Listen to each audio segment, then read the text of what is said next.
sponge. Wodi ya kipekee ya watoto wachanga ni hapa ambapo tunampata mtoto huyu. Hajakuwa na jina tangu azaliwe. Sasa ni miezi 5.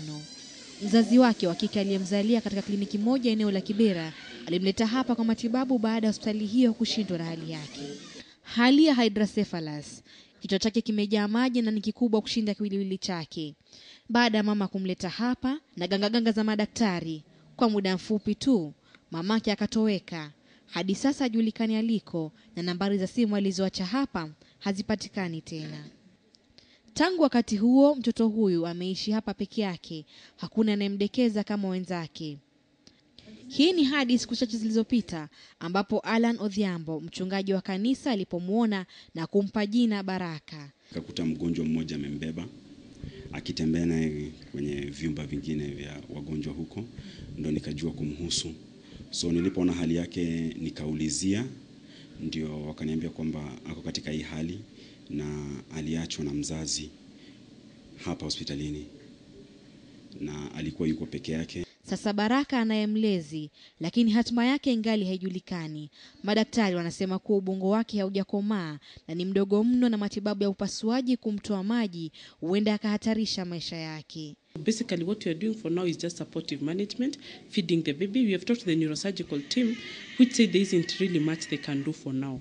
Japo mlezi wake sasa anayo matumaini. Bado wanamwangalia kuangalia vile hali ya akili na pressure kwenye kichwa itakuwa, ndiposa tuweze kufanya operation. Tangu azaliwe ni miezi 5 sasa. Baraka amekuwa hapa peke yake bila mlezi wala mzazi. Japo sasa kuna matumaini ya yeye kupata msaada na kuweza kupona.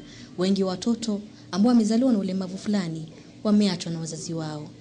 Wodi ya pili tunakumbana na mtoto Joyce. Ana umri wa mwaka 1 sasa, japo anaonekana kuwa miezi michache. Ugonjwa anaougua pia ni kichwa kujaa maji na upinde wa mgongo, yani spina bifida. Japo hali yake ni nafuu zaidi, pia wazazi wake wamemtoroka kwa ulemavu huu. I called the parents and I talked to his father, and the father told me he would come to check on him, but he did not come. So I made several telephone calls, and the last time I talked to him in May this year, he told me that he was not his father and that he had assisted his mother, who is a street woman in Karatina. Na kesi ya Alvin, mtoto wa umri wa miaka 7, ameishi hapa kwa miaka 3 tangu alazwe akiwa na wazazi. Wazazi wake hawapatikani tena. Wamesema kuwa hawawezi kumlea katika hali yake, ni aibu kwao kwani ni mlemavu. Steven pia ni mtoto mchangamfu zaidi, lakini hana wazazi sasa baada ya ugonjwa wa kisukari kumlemea na kuletwa hapa mara kwa mara. Wazazi hawajakuja kumuona. Miezi imepita sasa tangu alazwe. Kando na watoto wengi waliotelekezwa kwa hali ya maumbile au maradhi, wazazi hao wameona aibu na ugumu wa kulemewa na mzigo wa kuwalea watoto walemavu. Sasa watoto hao wanasubiri kupata msaada angalau kwa nyumba za malezi, japo imekuwa vigumu kuwatafutia kwa ajili ya hali yao. Kwa sasa hospitali kuu ya Kenyatta itasalia kuwa nyumbani kwao. Agnes Penda, KTN leo.